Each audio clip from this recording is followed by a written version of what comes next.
So you guys mentioned a few shifts in mobilization. What other shifts do you see that this pandemic is creating a mobilization? Because as we all know, Jesus's word is true.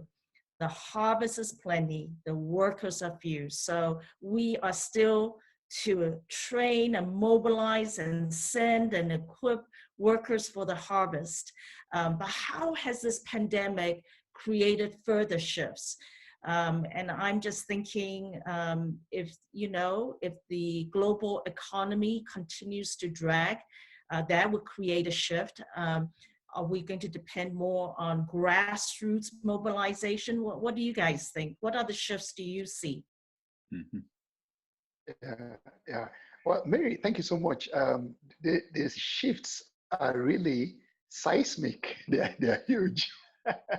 I think that just like you pointed out, there will be a need for mobilizers to begin to learn and get engaged in fields and areas where they might hitherto not have paid much attention. It was Alvin Toffler, the futurist. Alvin Toffler said the illiterate of the 21st century will not be those who cannot read or write, but those who cannot learn, unlearn, and relearn. So I think that mobilizers will have to, unlearn a whole lot of what we have learned, and then relearn certain tools and technologies and avenues that can help us to reach people no matter what happens. I mean, our commander-in-chief says go. And when he says go, we must keep going. We just have to find a way to keep going. And one of the things we can do is, especially here in Africa, for instance, in the global south, where a lot of people are not used to technology, it's been really difficult for many people to communicate and to relate with their people. I mean, several leaders don't even, they don't know the basics, even WhatsApp or many things, they are just not there. And they're stuck with their phone calls and emails. But I think that we must now begin to maximize virtual. Jesus is Lord of virtual. He is omnipresent, even in the airwaves. And we can actually have a whole lot done by maximizing platforms like Zoom and other virtual technologies that can keep us connected.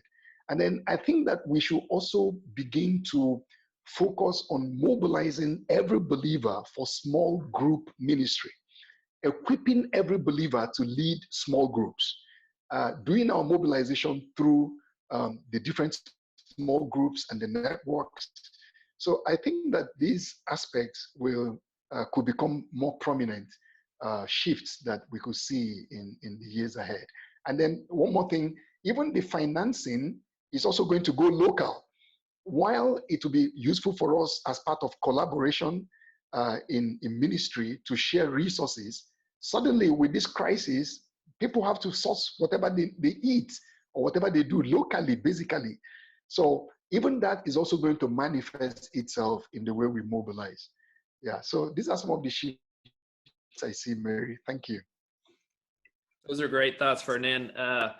Yeah, thanks for those. I think of a couple of words and maybe an illustration would help, but we do a support raising boot camp. And as soon as this crisis hit, everybody's reacting, everybody's going online. And I approached them about, hey, we had this scheduled. Do you want to try to do it online? It's like, it can't be done. It can't be, there's just no way it can be done. It's an in-person training and you lose all of the this and that and dynamics. And they were just like, it can't be done. And the longer we talked about it and the more I pushed, just going, I think it can be done. And maybe the Lord wants to stretch us. Maybe the Lord wants us to develop some new ways of teaching, new ways of mobilizing that we might be able to impact more people. Because if you have to come from all over to an in-person training with an in-person coordinator, that limits you. But if you could just say, we're doing a training at this time and anyone around the world can join, and we come up with some new ways of doing it that are just as interactive and creative and use higher level thinking and role play and all of these things, now you've just taken your ability to impact people and multiplied that by 10 or 100 or 1,000. Another example would be we have a short little drawing and diagram that kind of introduces people to God's mission. And, for each of our staff, we say, yeah, we'd love to share that 5 minutes or so with maybe a couple of hundred people in the course of the year. And it's a way of exposing people to God's mission, but also a way of them indicating their interest in God's mission to learn more. And I just said in this crisis, like, what if we just put a 0 or 2 zeros on the end of that goal? And what if in the last month or two of our year, we actually did 10 times or 100 times more? Because virtually, I can put that on Facebook. I can put that on Instagram. I can put that out there on social media, and all my friends, all my family, it can be reposted. And all of a sudden, 1,000 people saw me do that diagram over the course of a month, whereas I might only do that for 1 or 2 or 3 or 4 people in the course of a month in person. So I think one of the things that's going to be impacted greatly in mobilization is our ability to sow a lot broader than we ever have. We've been forced to think that way.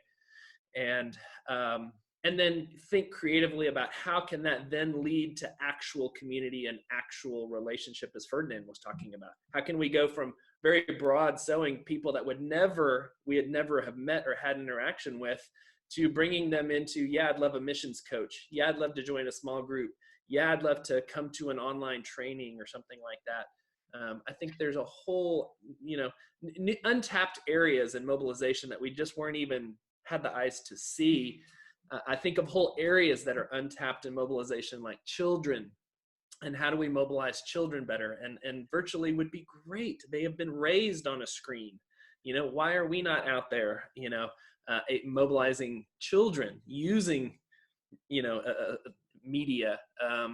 I think about marketplace mobilization and all those incredibly competent businessmen and businesswomen who are dying to invest their lives in something greater than raising the value of the company, that are brilliant and great strategists and are looking for something to give their life to. How can we tap in, to the marketplace? Retirees, more people are going to be laid off and retired early than ever. Here in my country, people retire in their late 50s, and they have 20, 30 years of great service to the Lord. And they're looking for things to do. How do we find those people?